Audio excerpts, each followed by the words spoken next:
Hello math learners, welcome to the part 4 of our reviewer series in preparation for the pre-finals examination for grade 9 students. Alright, in this question, we will be discussing the last 10 questions. Questions 31 to 40. If you are new, please click the subscribe button. So without further ado, let's go to question number 31. In the triangle PQR, what is the length of PQ given the right triangle with QR 15 centimeters and PR 17 centimeters? Is it A, 2 centimeters, B, 8 centimeters, C, 12 centimeters, or D, 16 centimeters? I'll give you 5 seconds to think about your answer.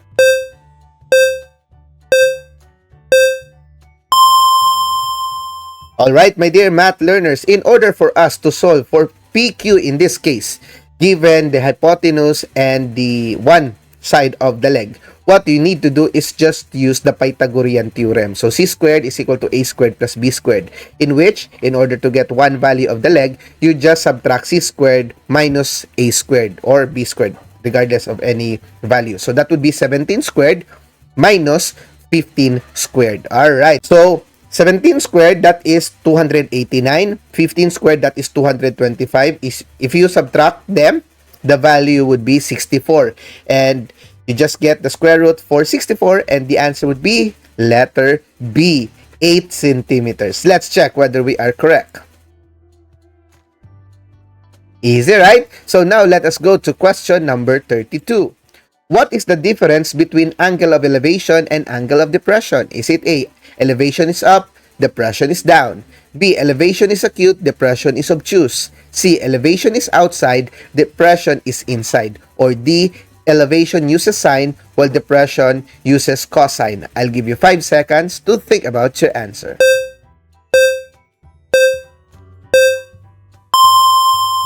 Alright, my dear math learners, this question is very easy. From the word itself, elevation refers to looking up, while depression, looking down. So therefore, the correct answer for this question is letter A. Let's check. Easy, right? So I hope you got that one. Now let us go to question number 33. Which angle is identified in the problem below? A girl who is on the 3rd floor of the building watches a cat lying on the ground. The angle between her eye level and her line of sight is 28 degrees. Is it A, angle of elevation, B, angle of depression, C, angle of sight, or D, line of sight? I'll give you 5 seconds to think about your answer.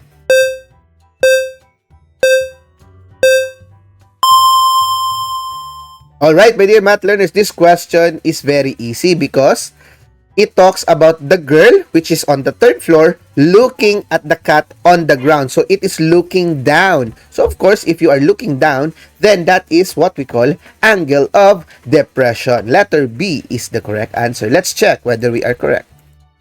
Alright, easy, right? So now let us go to question number 34. A lighthouse is 18.5 meters high. At a certain distance away from the lighthouse, an observer determines that the angle form of the top of it is 38 degrees. Which angle is identified in the problem? Is it A, angle of elevation, B, angle of depression, C, angle of sight, or D, line of sight? I'll give you 5 seconds to think about your answer.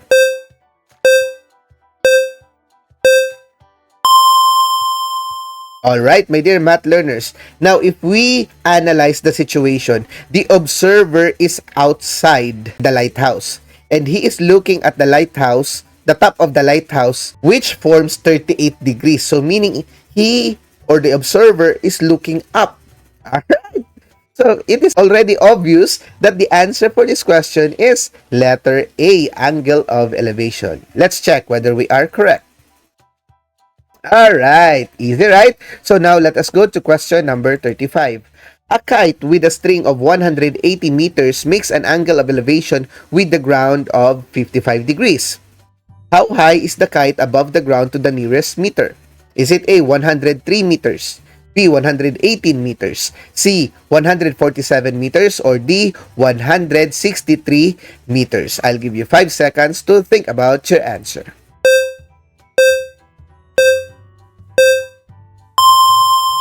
Alright, my dear math learners, let us consider first what are the given. We have the angle, we have the opposite, and we have the hypotenuse. So in this case, we will be using the sine ratio. So of course, what we will do is sine 55 is equal to x over 180. So what you will do is you just use your calculator and then you just type sine 55 multiplied by 180 degrees because you are using the cross multiplication. And if that is the case, my dear math learner, the correct answer would be 147.4, or in rounding off, that is 147. Letter C is the correct answer. Let's check whether we are correct. Easy, right? So I hope you got that one, my dear math learners. Now let us go to question number 36. From the top of a 15.6 palm tree, you notice a cat on the ground. The angle of depression of the cat is 55 degrees. How many meters must the cat walk to reach the palm tree? Alright. Is it A, 10.9, B, 12.8, C, 15.4, or D, 19.0 meters? I'll give you 5 seconds to think about your answer.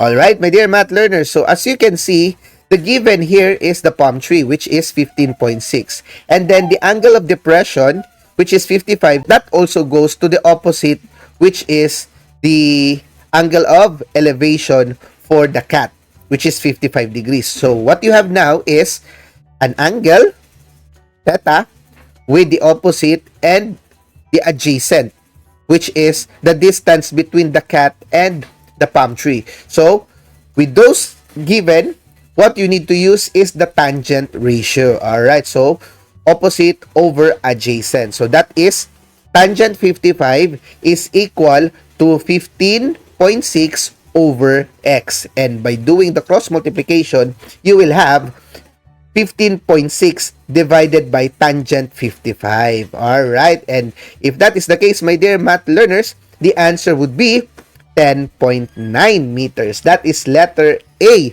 Let's check whether we are correct. Alright, easy, right? So I hope you got that one, my dear math learners. So now let us go to question number 37. With the sun, a boy 1.6 meter tall cast a 4.2 meter shadow. Find the angle of elevation from the tip of the shadow to the sun. Alright, is it A, 19 degrees, B, 21 degrees, C, 23 degrees, or D, 25 degrees? I'll give you 5 seconds to think about your answer.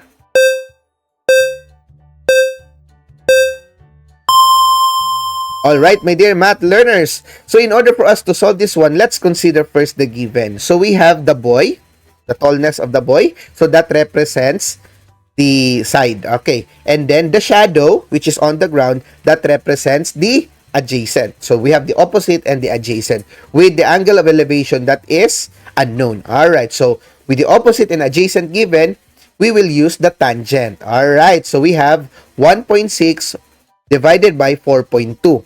And solving that one, in order for us to get the angle, we will use arc tangent. And if we are using the arc tangent for the 1.6 over 42, the answer would be approximately 21 degrees. Letter B is the correct answer. Let's check whether we are correct.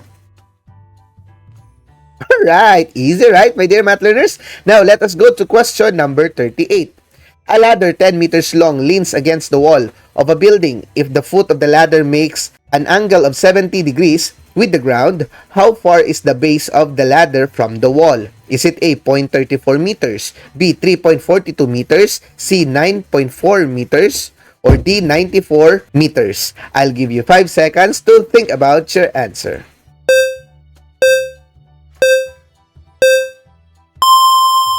Alright, my dear math learners, we are now dealing with the given 10 meter long, which is the ladder leaning on the wall. So that will be our hypotenuse. And the 70 degrees angle will be our theta. Now, the question here is how far is the base of the ladder from the wall? So that will be the distance on the ground. Alright, so that will be adjacent. So in order for us to solve this one, we will be using the cosine ratio. So cosine 70 is equal to adjacent, which is unknown, x, over hypotenuse, that is 10. So you just cross multiply cosine 70 times 10, and the answer for that one is letter B, 3.42 meters. Let's check whether we are correct. Alright, easy, right? So now let us go to question number 39. A person standing 25 meters from the base of a flagpole observes the top of the flagpole at an angle of elevation of 48 degrees. How tall is the flagpole? Is it A, 18 meters, B, 22 meters, C, 28 meters, or D, 32 meters? I'll give you 5 seconds to think about your answer.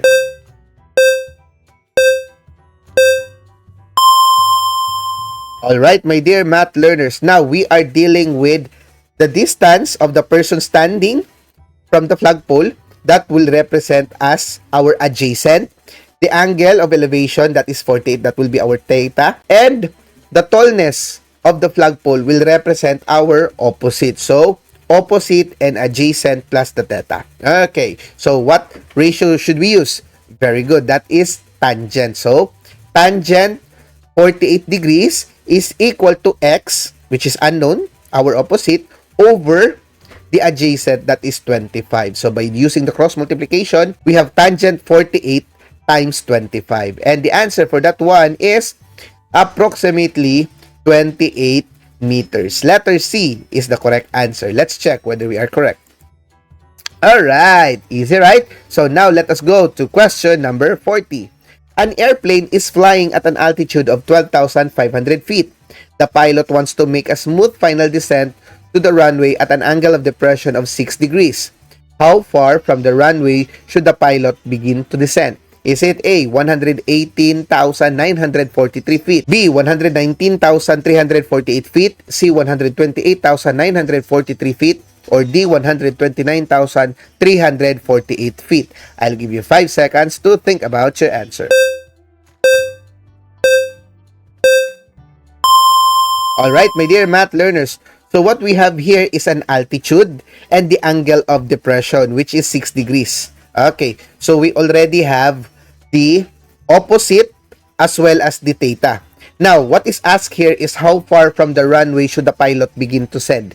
That is talking about the horizontal distance. Okay, so therefore, my dear math learners, we will be using tan 6. Okay, tan 6 degrees is equal to opposite 12,500 divided by x. Okay, so by using the cross multiplication, we have 12,500 divided by tan 6 degrees. And the answer for that one, my dear math learners, is alright, that is 118,943 feet. Letter A is the correct answer. Let's check whether we are really correct.